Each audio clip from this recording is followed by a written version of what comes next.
खाटू श्याम बाबा की कहानी त्याग, समर्पण और अटूट भक्ति की एक अद्भुत गाथा है। ये कहानी महाभारत काल से शुरू होती है और कलयुग के सबसे जागृत देव के रूप में प्रतिष्ठित होती है। खाटू श्याम जी का मूल नाम बर्बरीक था। वे महाबली भीम के पौत्र और घटोत्कच के पुत्र थे। बचपन से ही बर्बरीक बहुत वीर और तेजस्वी थे। उन्होंने भगवान शिव की घोर तपस्या की, जिससे प्रसन्न होकर शिव जी ने उन्हें 3 अमोघ बाण प्रदान किए। इन बाणों की विशेषता ये थी कि ये संपूर्ण ब्रह्मांड को नष्ट करने की क्षमता रखते थे और अपना लक्ष्य पूरा करके वापस बर्बरीक के तरकश में आ जाते थे। इसी कारण उन्हें 3 बाणधारी कहा जाने लगा। जब कुरुक्षेत्र में महाभारत के युद्ध की घोषणा हुई तो बर्बरीक ने भी युद्ध देखने का निर्णय लिया। अपनी माता अहिलवती को प्रणाम करते हुए उन्होंने आशीर्वाद मांगा। माता ने उनसे पूछा कि तुम किसकी ओर से लड़ोगे। तब बर्बरीक ने प्रण लिया कि जो पक्ष हार रहा होगा मैं उसी की ओर से युद्ध लड़ूंगा। वे अपने नीले रंग के घोड़े पर सवार होकर 3 बाण और धनुष लेकर कुरुक्षेत्र की ओर चल पड़े। सर्वव्यापी भगवान श्री कृष्ण जानते थे कि यदि बर्बरीक युद्ध के मैदान में उतरे तो परिणाम विपरीत हो सकते हैं, क्योंकि बर्बरीक ने हारे का सहारा बनने का वचन दिया था। ऐसे में वे कौरवों की ओर से लड़ते क्योंकि वे हार रहे थे और पांडवों का विनाश निश्चित था। श्री कृष्ण ने एक ब्राह्मण का भेष धरकर बर्बरीक का रास्ता रोका और उनकी वीरता की परीक्षा ली। उन्होंने कहा, क्या तुम केवल 3 बाणों से युद्ध जीत सकते हो? अगर तुम इतने ही वीर हो तो इस पीपल के पेड़ के हर पत्ते को एक ही बाण से छेद कर दिखाओ। बर्बरीक ने ध्यान लगाया और एक बाण चलाया।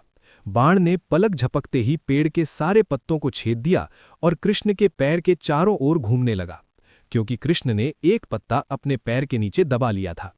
बर्बरीक की शक्ति देखकर कृष्ण समझ गए कि इन्हें युद्ध से रोकना अनिवार्य है। ब्राह्मण रूपी कृष्ण ने बर्बरीक से दान की इच्छा जताई। बर्बरीक ने सहर्ष वचन दिया। तब कृष्ण ने उनसे उनका शीश यानी सिर मांग लिया। बर्बरीक स्तब्ध रह गए, लेकिन वे अपने वचन के पक्के थे। उन्होंने समझ लिया कि ये कोई साधारण ब्राह्मण नहीं है। बर्बरीक ने प्रार्थना की कि वे अपने वास्तविक रूप में आए। कृष्ण ने दर्शन दिए और सारा कारण स्पष्ट किया। बर्बरीक ने हंसते हंसते अपना शीश काटकर कृष्ण के चरणों में रख दिया। ये बलिदान इतिहास का सबसे महान दान माना गया, इसलिए उन्हें शीश का दानी कहा जाता है। बर्बरीक की अंतिम इच्छा थी कि वे महाभारत का पूरा युद्ध देखें। कृष्ण ने उनके शीश को एक ऊंचे पर्वत यानी अमृत स्थान पर स्थापित कर दिया, जहां से बर्बरीक ने पूरा युद्ध देखा। युद्ध समाप्त होने के बाद जब पांडवों में अपनी वीरता को लेकर बहस हुई तो कृष्ण ने कहा कि इसका फैसला बर्बरीक का शीश करेगा। बर्बरीक के शीश ने गवाही दी कि मुझे युद्ध में केवल श्री कृष्ण का सुदर्शन चक्र चलता दिखाई दिया और द्रौपदी महाकाली के रूप में रक्तपान कर रही थीं। कृष्ण बर्बरीक के महान बलिदान से अत्यंत प्रसन्न हुए। उन्होंने वरदान दिया, कलयुग में तुम मेरे नाम श्याम से पूजे जाओगे। जो भी भक्त सच्चे मन से तुम्हारे दर पर आएगा और हारे का सहारा पुकारेगा, उसकी मनोकामना अवश्य पूर्ण होगी। कलयुग में राजस्थान के सीकर जिले के खाटू गांव में एक गाय के थन से अपने आप दूध बहने लगा। जब उस स्थान की खुदाई हुई तो वहां बर्बरीक का वो दिव्य शीश प्रकट हुआ।